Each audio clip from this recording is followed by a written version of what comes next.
Saudações, senhoras e senhores, aqui é Diogo Rafael Moreira do site controversiacatólica.com. Neste vídeo eu gostaria de falar sobre rezar pelas intenções do Papa, o que é normalmente uma condição que se propõe a todas as pessoas que desejam ganhar uma indulgência plenária.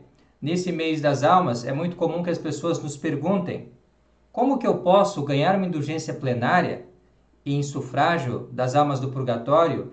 Uma indulgência que eu possa fazer, por exemplo, indo ao cemitério e rezando na intenção das almas. Então, durante a comemoração de todos os fiéis defuntos e ao longo da oitava, se eu fizer isso, então, uma oração devotamente, eu posso ganhar uma indulgência plenária se atender todas as condições. E uma das condições para ganhar essa indulgência plenária que eu posso aplicar a uma alma do purgatório é rezar de acordo com a mente do Romano Pontífice. Então, como que eu vou fazer isso se eu admito, como é o meu caso, por exemplo, que a sé está vacante e que nós não temos Papa? Como rezar nas intenções do Romano Pontífice, do Papa, se não há Papa? Então, como funciona isso? É isso que eu vou explicar neste vídeo aqui. A resposta é simples, mas nos leva também a fazer algumas reflexões sobre as intenções de um verdadeiro Papa em confronto às intenções de um Papa falso. Então, antes de começar, só me permitam, por gentileza, dar alguns avisos aqui importantes de alguns eventos que estão por vir. Primeiramente, haverá uma missa em Florianópolis no dia 7 de novembro com Dom Rodrigo da Silva. Os interessados, por gentileza, entrem em contato comigo pelo telefone que aparece no começo do vídeo. E aí nós podemos ver, é necessário agendar porque há uma limitação de vagas, então é necessário informar o nome completo, com antecedência e marcar conosco, está certo? Então, por gentileza, aqueles interessados em assistir à missa no dia 7 de novembro em Florianópolis conosco, eu estarei lá também, por gentileza, entre em contato. Mais uma coisa, hoje nós teremos uma live exclusiva com os membros do canal Controvérsia Católica, será às 20 horas. Então, aqueles que são membros do canal vão usufruir, né, deste benefício. Nós vamos dar continuidade a uma lição que nós estávamos dando sobre a inerrância bíblica. Nós estávamos falando sobre a inspiração bíblica considerada dogmaticamente e agora resta ver como isso se dá nos livros sagrados. Então, nós vamos falar justamente sobre o dogma da inerrância, que é a maneira precípua como se manifesta a inspiração bíblica nos livros da Sagrada Escritura. Então, nos encontramos lá às 20 horas. Ademais, é sempre bom informar que está correndo aí um sorteio de 12 exemplares do livro Exposição da Doutrina da Igreja Católica em Matérias de Controvérsia, este aqui, editado pela Controvérsia Católica, traduzido por mim, Diogo Rafael Moreira. E aqueles que quiserem concorrer, é muito simples, tem que ir à nossa página no Instagram, certo? Na rede social do Instagram, e ali marcar na publicação em que nós fazemos a divulgação dos nossos livros, é uma publicação lá, com os livros que nós temos aqui, estamos oferecendo, né, as pessoas que estão interessadas em apoiar nosso canal, esses livros aqui, eu vou deixar o link abaixo.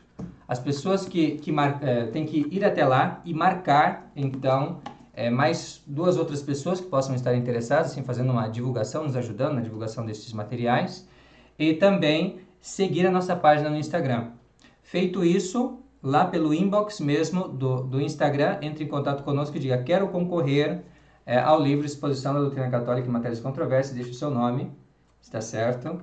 E assim vai estar já concorrendo ao sorteio que deve acontecer amanhã, na festa de São Carlos Borromeu, dia 4 de novembro. Nós vamos fazer uma live às 20 horas para realizar o sorteio e também responder as perguntas. Vamos deixar um pouco livre para perguntas que as pessoas possam ter a nos fazer, está bem? Então vai ser bem interessante.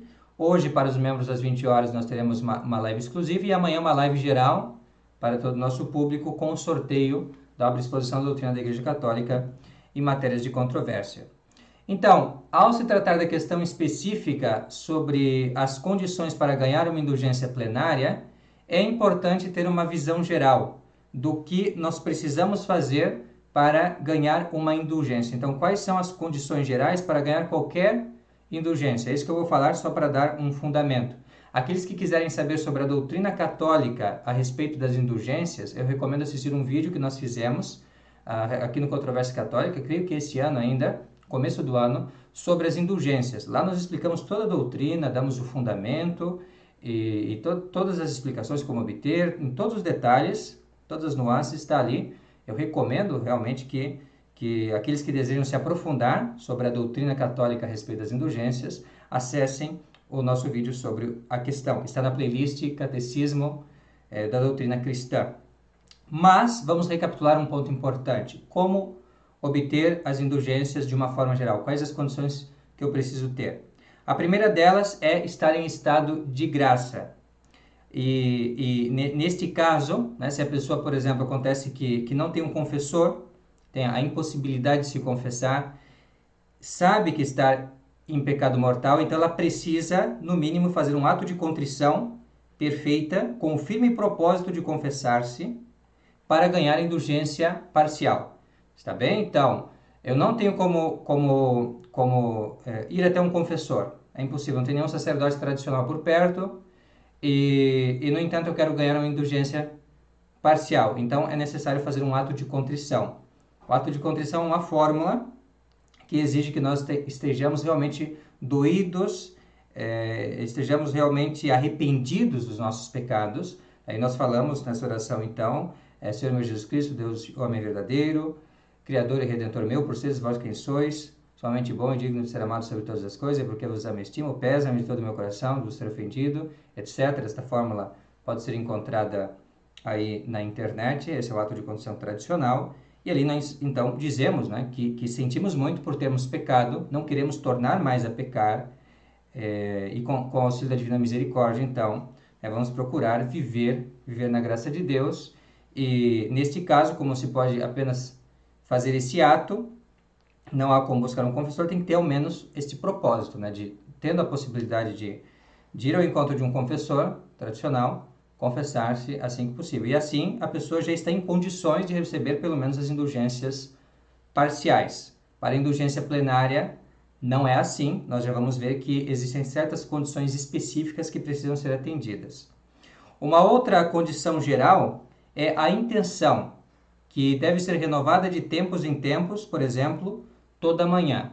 Então, tem que ter a intenção de receber a indulgência. Eu vou estar fazendo aquela determinada prática de piedade, aquela determinada oração, com a intenção de receber as indulgências. Precisa ser uma intenção expressa. Tenho a intenção de receber as indulgências. Ou então, até se pode fazer para não esquecer, para que eu possa receber essa indulgência, então reza esse Padre Nosso, por exemplo, né? Nesta intenção de receber as indulgências, reza um Padre Nosso, uma Ave Maria, um Glória, algo assim. Isso não é obrigatório, é pedido apenas a intenção, então tem que colocar-se essa intenção de receber as indulgências. E para terminar, exatidão e devoção no cumprimento das condições específicas. Então é muito importante, nunca é demais enfatizar, que é preciso ter máxima atenção para não deixar faltar nenhuma coisa, porque faltando alguma condição, então não se ganha indulgência, está certo? Então é preciso ter exatidão, e nos exercícios não basta simplesmente tomar a oração e ler, é preciso ter devoção mesmo, certo? Então agora, por exemplo, ao rezar pelas almas do purgatório, é necessário colocar-se na presença de Deus, é necessário pensar nas almas do purgatório, rezar com devoção, com fervor, e não simplesmente como uma espécie de papagaio que está repetindo alguma coisa, não é que ouviu, que está lendo, enfim, e não é com o coração, certo? É preciso, como eu disse em uma outra lição de catecismo sobre a oração, é preciso rezar em espírito e verdade. E dentre as condições específicas, que são geralmente requeridas para lograr uma indulgência plenária, nós temos as seguintes, às vezes para parcial também, mas sobretudo para a indulgência plenária nós vamos ter sempre 4 condições. Elas nós podemos resumir com algumas palavras: confissão, comunhão, visitação e intenção. Confissão, comunhão, visitação e intenção. São as 4 coisas que normalmente se pede. Quando nós lemos em algum livro de piedade, por exemplo, que são as condições habituais. Então, essas condições habituais são sempre estas 4. Certo? Confessar-se, é necessário confessar-se, nós vamos explicar aqui. Confissão um dia antes de obter ou no mesmo dia, faltando ainda completar alguma condição.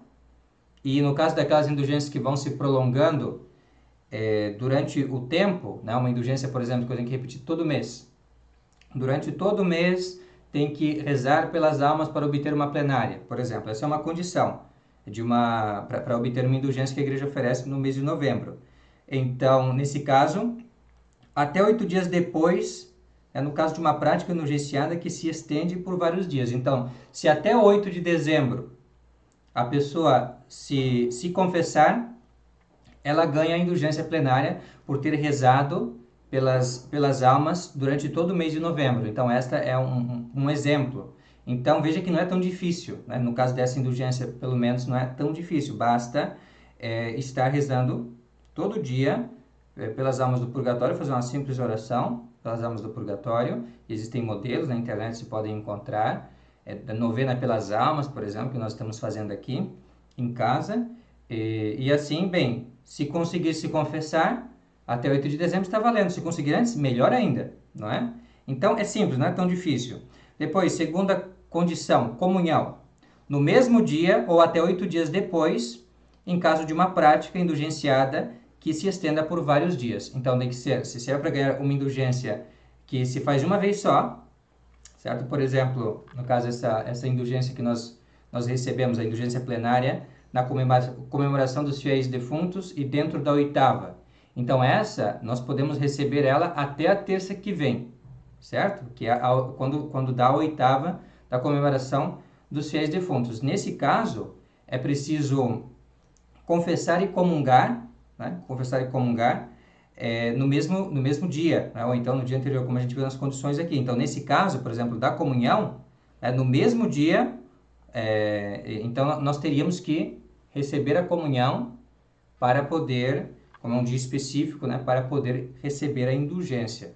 Então, por exemplo, nós agora vamos dia 7, né, lá para Florianópolis, onde vai ter a missa, e já nós vamos confessar, comungar, e aí nós já podemos receber as indulgências, né, que são feitas uma vez, dentro desta comemoração dos fiéis defuntos, sem problemas, né? Basta ir a um cemitério, né, e rezar pela alma, por exemplo, nós já podemos aplicar a um parente defunto essa indulgência plenária, e ao menos, né, o que se entende como se fez com toda exatidão, uma indulgência plenária aplicada a uma alma do purgatório, ela sai do purgatório, ou seja, nós efetivamente livramos uma alma do purgatório, atingindo essas condições. Depois, uma outra condição, visitação de uma igreja ou oratório público, feita em qualquer tempo de meia-noite a meia-noite, tem que ser também no mesmo dia, visitar uma igreja, tá certo? E ali fazer uma oração, e aí, quando nós estamos nessa igreja, nós já podemos fazer esta oração de acordo com a intenção do Papa, que é o último requisito. Tá? Então, nós temos a confissão, a comunhão, a visitação de uma igreja ou um oratório público, sem problemas, e para terminar, a última condição, que é a condição polêmica, que nós vamos falar aqui, a oração de acordo com as intenções do Papa. E agora, como é que eu vou obter essa indulgência plenária? Eu já atingi todas as condições, eu fui em uma igreja, eu me confessei, eu recebi a comunhão, mas e agora, cadê o Papa? Não é? Se nós temos ali um herege no lugar, um herege modernista, que aceita todas as heresias do Concílio Vaticano II, que em vez de promover a fé católica, promove o pluralismo religioso, promove a confusão, promove, enfim, toda espécie de desordem disciplinar na igreja, colocando os pecadores para receber a comunhão, enfim, expulsando os católicos tradicionais, tirando os centros de missa onde celebravam a missa tridentina. Então, se nós temos uma espécie de pessoa destas, não é? Posando para o mundo como Papa, mas que não tem nada a ver, que é uma pessoa que na realidade está operando de uma maneira ilegítima, contradizendo o que os católicos sempre acreditaram, ou seja, que não é nem uma pessoa católica em primeiro lugar. Como é que nós podemos, então, diante desta realidade, diante desta nulidade que é Bergoglio, como é que nós podemos rezar nas intenções do Papa? Então, esta é a questão que se propõe. Em tempos de ser vacante, vamos esquecer de Bergoglio. Vamos supor que morreu um Papa e estamos para a eleição de um outro. E agora? Então não posso ganhar mais indulgências plenárias porque não tem mais Papa? Não, não é assim. Não é assim. Né? A questão sempre que vão colocar é esta. Se tudo que deseja obter uma intenção plenária deve, dentre outras coisas, rezar as intenções do Papa, então É natural que as pessoas perguntem, mas se não tem Papa em tempo de ser vacante, como é que se faz? Se estamos sem Papa, como podemos rezar pelas suas intenções? Ou se talvez, alguém pode pôr, se as intenções do Papa são tão ruins, né, são tão ruins, como é que a gente vai rezar por essas intenções? Intenção do alegado Papa. E agora? A resposta é simples, mas nos dá a oportunidade de refletir sobre as intenções de um verdadeiro Papa quando contrapostas com as de um falso. A Igreja concede indulgências não só em tempos em que há um Papa, mas também em tempos de ser vacante, ou, se quiserem, de ser impedida por um falso Papa. Contudo, não são as intenções do último Papa reinante, mas sim um conjunto de intenções fixas que tomamos por intenções do Papa. Então, quando se fala em intenções do Romano Pontífice ou intenções do Papa, está se referindo sempre a pelo menos 4 intenções, que sempre devem constar. E são essas 4 intenções que, em tempos de ser vacante e que, bem, de uma forma geral, na ignorância de qualquer outra intenção que possa haver, que nós devemos tomar como referência. Embora não é necessário rezar expressamente por cada uma das intenções, basta querer rezar pelas intenções do Papa, ou seja, esse conjunto de intenções. Ou seja, você vai rezar, por exemplo, um Padre Nosso, uma Ave Maria, um Glória, nas intenções do Papa, ou seja, nesse conjunto de intenções que eu vou enunciar aqui. Não precisa saber cada um. Porém, é bom saber. É bom saber porque quando você vê quais são as intenções gerais do Papa, que nós encontramos na Racolta, ou seja, o compêndio de indulgências pré-Vaticano II, você vai ver que são intenções politicamente incorretas e que não combinam nem um pouco com as intenções de Bergoglio. E aí você vê a diferença entre Papa, a ideia de Papa, e a ideia de Bergoglio, né? Quer dizer, são coisas que não se tocam, ou então de modernista. Então, Papa e modernista são coisas que não dá para combinar, porque a intenção do Papa é aquelas intenções que levam ao triunfo da Igreja, a intenção do modernista são aquelas intenções que levam à destruição da Igreja. São coisas que não se tocam, é como não se conectam, né? É como água e óleo, não dá para misturar as duas coisas. Então, se você quer saber então quais são as intenções do Papa de uma maneira expressa, específica, saiba que a primeira é o progresso da fé e o triunfo da Igreja. Então, a primeira intenção do Romano Pontífice que nós temos que rezar para obter a indulgência plenária é esta: o progresso da fé e o triunfo da Igreja. Isto é, aquilo que Bergoglio chamaria de proselitismo, ou então de triunfalismo. São duas coisas que ele critica, ele conecta uma ideia com a outra. É você querer que as pessoas se tornem católicas e que a Igreja Católica fique por cima, o triunfo da Igreja. Para que as pessoas vejam a Igreja Católica crescer, se fortalecer. Então, isto não. Francisco prega uma ideia de, entre aspas, calvário. A Igreja tem que sofrer humilhações, a Igreja tem que realmente ficar escondida, perder. Essa ideia do Bergoglio, ele esqueceu que nosso Senhor ressuscitou e que nosso Senhor, claro, quer que a cruz, que foi um sinal de desonra, um sinal de vergonha, de humilhação, fosse exaltada e se tornasse um sinal de vitória. Mas não, para Bergoglio é a derrota. Para Bergoglio o cristianismo tem que perder. Claro, não pode falar em as pessoas se converterem. Imagina, isso não funciona, a gente tem só que dar testemunho. Testemunho que, olha, eu sou assim, me aceite como eu sou.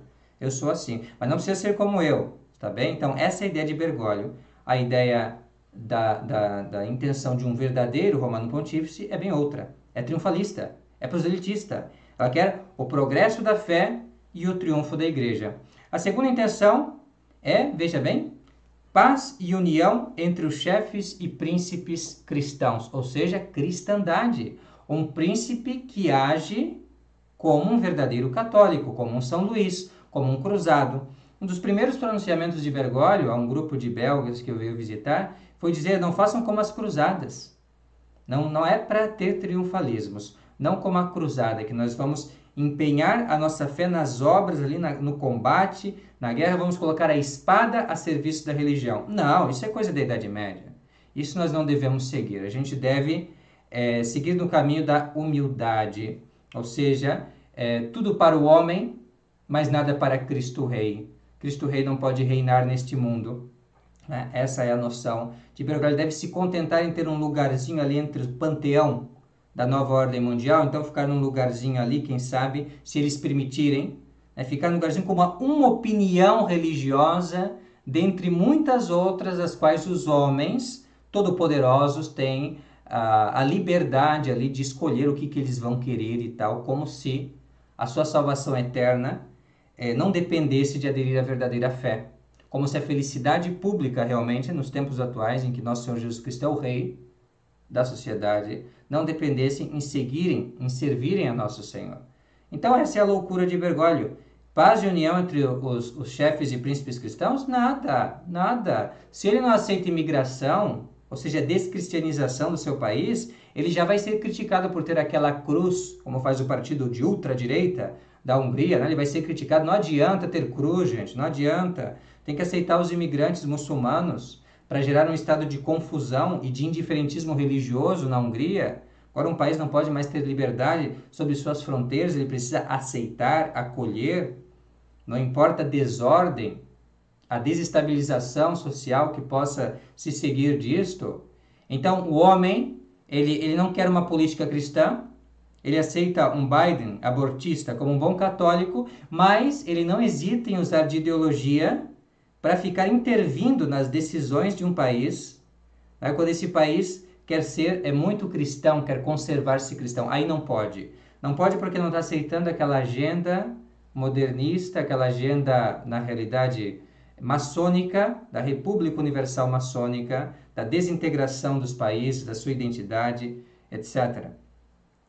E a terceira intenção, então, a conversão dos pecadores. Olha só, essa é a intenção de um romano pontífice de verdade. Seria essa a intenção do homem que escreveu Amoris Laetitia? Aquela encíclica tão dúbia, tão ambígua, como dizem, que, interpretada no seu magistério oficial e autêntico, como Bergoglio a entende, ela realmente permite que pessoas em estado de adultério ou fornicação recebam a comunhão? Porque essa é a interpretação oficial. Os conservadores, como sempre, eles fecham os ouvidos. Eles não sabem. Eles dizem que não sabem.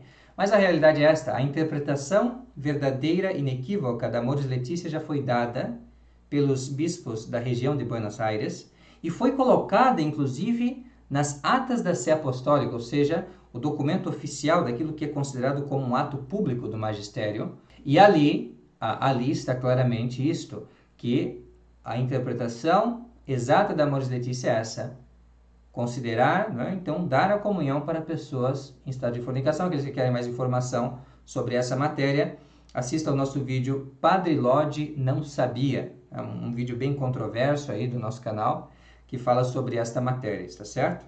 Então, o Papa, o verdadeiro Papa, quer a conversão dos pecadores. O falso Papa, ele quer simplesmente acolher os pecadores enquanto tal, deixar a coisa estar assim mesmo. E para terminar, esse quarto ponto eu acredito que é capital, a erradicação das heresias. Então vocês veem que em todo o corpo das 4 intenções, nós temos sempre esse desejo que o mundo seja católico. Que as pessoas se tornem católicas para o seu próprio bem, para que sejam incorporadas no reino de Cristo sobre a terra.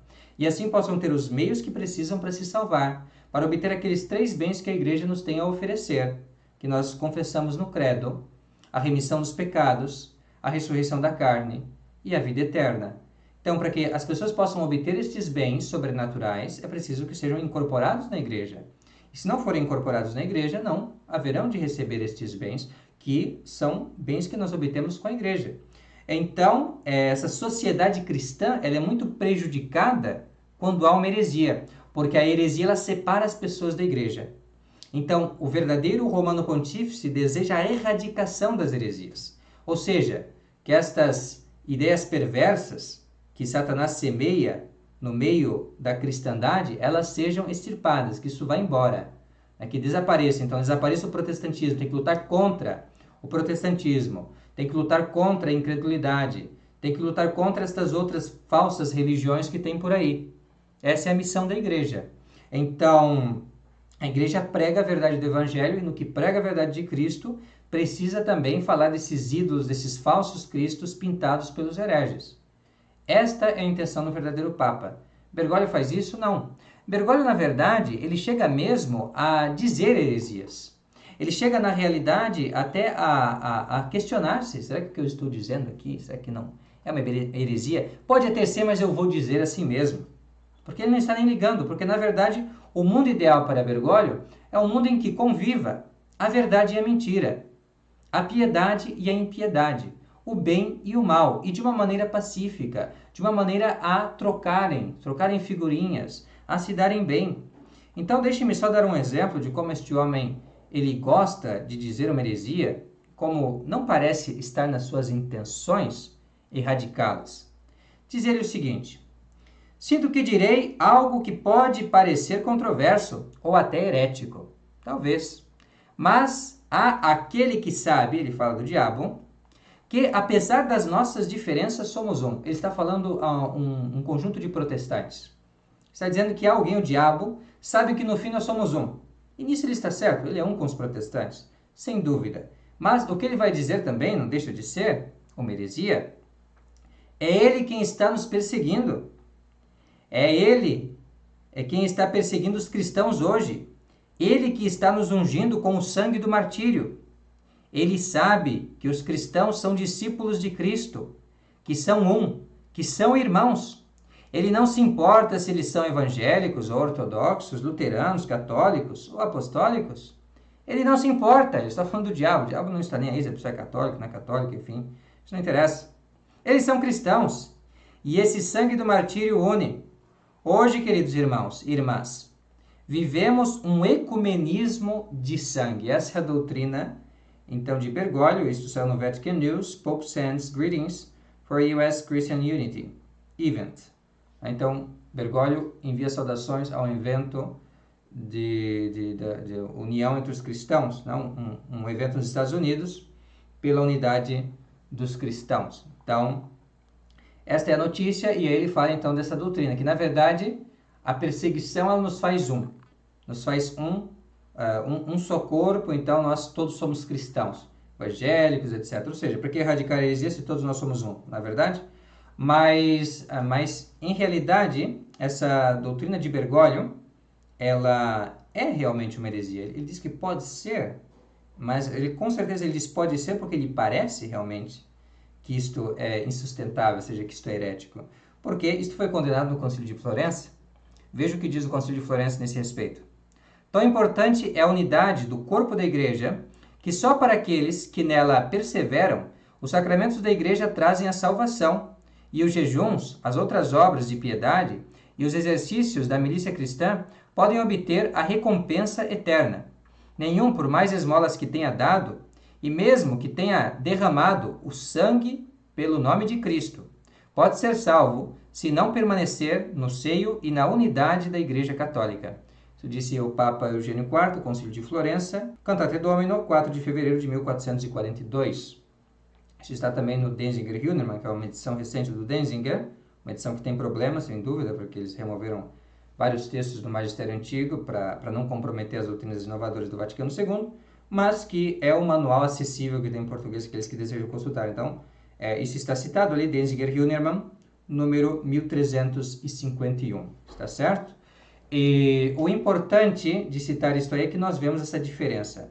Para os católicos tradicionais, a perseguição, ela é algo que não necessariamente determina um verdadeiro cristão. Isso ensina São Roberto Bellarmino. Os bons são perseguidos, com certeza, mas os maus também são perseguidos. Os católicos e os hereges podem ser perseguidos por motivo qualquer, até às vezes por questões meramente políticas. Pode haver perseguição, e isso não necessariamente é uma nota da verdadeira Igreja de Cristo. O ser perseguido, muitas vezes, os maus também são perseguidos e são castigados. Os bandidos também são perseguidos, por exemplo. Isso não faz deles idôneos, verdadeiros cristãos, etc.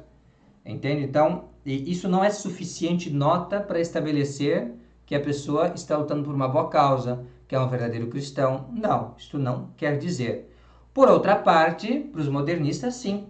Se você morre porque é cristão, ainda que que não seja um verdadeiro cristão, ainda que professe uma mentira, ainda que não tenha realmente fé, ainda que milite contra a Igreja Católica, ainda que esteja ali para fazer um proselitismo que vai levar as pessoas para fora da Igreja, bem, e para ele isso não tem nenhum problema, porque a unidade da Igreja existe, já somos um, diz ele. Mas isso é uma heresia. A doutrina católica tradicional é que todas as pessoas que querem se salvar precisam entrar na religião católica, ao menos de ordinário. Para poder se salvar é preciso servir-se deste meio. Em outros casos, bem, pode haver alguma outra sutileza aí, bem, isto é no juízo de Deus, tá? Só Deus sabe. Mas a doutrina católica é, não há meio seguro da pessoa salvar-se, a não ser dentro das fileiras da Igreja Católica. E se não fosse assim, não haveria sentido as missões, não haveria sentido, enfim, tantos esforços no sentido de pregar o Evangelho a toda criatura. Porque nós entendemos que sem a verdadeira fé, como diz a carta aos Hebreus, não se pode agradar a Deus. Então, essa doutrina tradicional, mas pouco popular, que não é muito moderna, que não está muito de acordo com os sentimentos do homem moderno, que Bergoglio rejeita. Além do mais, como homem que fala contra o proselitismo, isto é, a pregação contra as heresias, os cismas e a incredulidade, pode ele ter a intenção de lutar pela erradicação das heresias? Mas, como pode um defensor do pluralismo religioso, isto é, de uma coexistência fraterna de todas as opiniões em matéria de religião, em qualquer sentido que seja, estar lutando contra a erradicação das falsas opiniões religiosas, isto é, das heresias, porque heresia é isto, é uma doutrina falsa em matéria de religião, sobretudo em matéria de cristianismo, quer dizer, a pessoa diz que Nosso Senhor falou uma coisa, ou que a igreja crê uma coisa que ela não crê e que Nosso Senhor não disse. Então, isto é uma heresia. Mas para Francisco, nós todos temos que estar juntos. Nós todos temos que ter um pluralismo religioso. Esse é o estado ideal da sociedade. Ou seja, várias profissões diferentes de religião. Foi esse o estado que Nosso Senhor quis que fosse? Não. Por isso que Nosso Senhor mandou apóstolos para converter as pessoas. Se Nosso Senhor quisesse o pluralismo religioso, ele tinha dito, ide e dai testemunho, diga eu sou assim, me aceite aqui do jeito que eu sou, deixa eu professar a minha fé aqui e vamos ficar todos em paz, vamos caminhar juntos, fazer caridade, etc. Nosso Senhor não era Bergoglio, e Bergoglio não representa Nosso Senhor, porque são pensamentos divergentes. Nosso Senhor estabeleceu um reino, o reino de Deus, aqui sobre essa terra, é a igreja. É um reino, claro, que se estende para o outro mundo, tem a igreja padecente, tem a igreja triunfante no céu, mas Nosso Senhor estabeleceu aqui na terra uma igreja militante, que caminha e luta para o triunfo e a exaltação da Santa Igreja. E é por isso que os romanos pontífices sempre defenderam isso. O triunfalismo, que diz Bergoglio, mas na verdade é simplesmente fazer a vontade de Deus. Deus quer que as pessoas se tornem católicas e nós devemos nos esforçar na nossa esfera, no nosso círculo de influência, para que as pessoas professem a fé católica, conheçam a verdade e se salvem. Essa é a vontade de Deus e essa deve ser a nossa vontade também, se estamos unidos a Ele em caridade. Se a pessoa não tem essa intenção, ela já está morta espiritualmente. E como que tapou seus ouvidos, porque é a vontade de Deus. Que é justamente essa situação que nós encontramos nos hereges, essa obstinação de não querer fazer a vontade de Deus e não querer ouvir as palavras de Cristo e da Santa Igreja. Infelizmente, essa é a condição de Bergoglio. E ele mesmo nem pode ter qualquer condição de ser Papa, porque ele não tem as intenções do Papa. E nós, porém, devemos ter essas intenções do Papa, que são essas 4 que nós mencionamos, para obter as indulgências. Então, eu convido a todos, rezar pelas almas esse mês de novembro e também rezar nessas intenções, se puderem até expressamente, é tão importante isso tanto contribui para o nosso bem e para o bem da humanidade. Na verdade, rezar por essas intenções, vamos procurar realmente nutrir em nós esse amor pela Igreja, buscar o seu triunfo. Vamos mencionar aqui, deixe-me localizar aqui rapidamente, as 4 intenções e vamos estar rezando por elas. Então, a primeira intenção, o progresso da fé e o triunfo da Igreja. Segunda intenção, a paz e união entre os chefes e príncipes cristãos. Terceira intenção, a conversão dos pecadores. Quarta intenção, a erradicação das heresias. Vamos rezar então por essas intenções e que Deus nos ajude realmente a obter as indulgências, aplicá-las às almas do purgatório, enfim, libertar muitas almas e assim fazer essa grande obra de caridade realmente por aqueles que mais precisam, que mais necessitam das nossas orações. Vamos encerrar então rezando um Pater Noster, uma Ave Maria e um Gloria Patri em latim, está certo? E com isso nós terminamos o nosso vídeo. Desde já agradeço por nos assistirem, que Deus abençoe a todos e sigamos aí, vamos seguir os nossos trabalhos, cada qual procurando servir e glorificar a Deus no seu dia a dia. In nomine Patris et Filii et Spiritus Sancti. Amen. Pater noster, qui es in celis, sanctificetur nomen tuum, adveniat regnum tuum, fiat voluntas tua, sicut in cielo et in terra. Panem nostrum quotidianum da nobis hodie, et dimitte nobis debita nostra, sicut et nos dimitimus debitoribus nostris, et ne nos inducas in tentationem, sed libera nos a malo. Amen. Ave Maria, gratia plena, Dominus tecum, benedicta tui mulieribus, et benedictus fructus ventris tui, Iesus.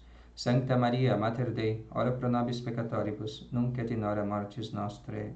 Amen. Gloria Patri et Filio et Spiritui Sancto, sicut erat in principio et nunc et semper et in saecula saeculorum. Amen. Per sium crucis, Dei limites nostris, libera-nos Deus nostro, in nomine Patris et Filii et Spiritus Sancti. Amen. Muito obrigado por rezar conosco. Um forte abraço, fique com Deus, até a próxima. Tchau, tchau.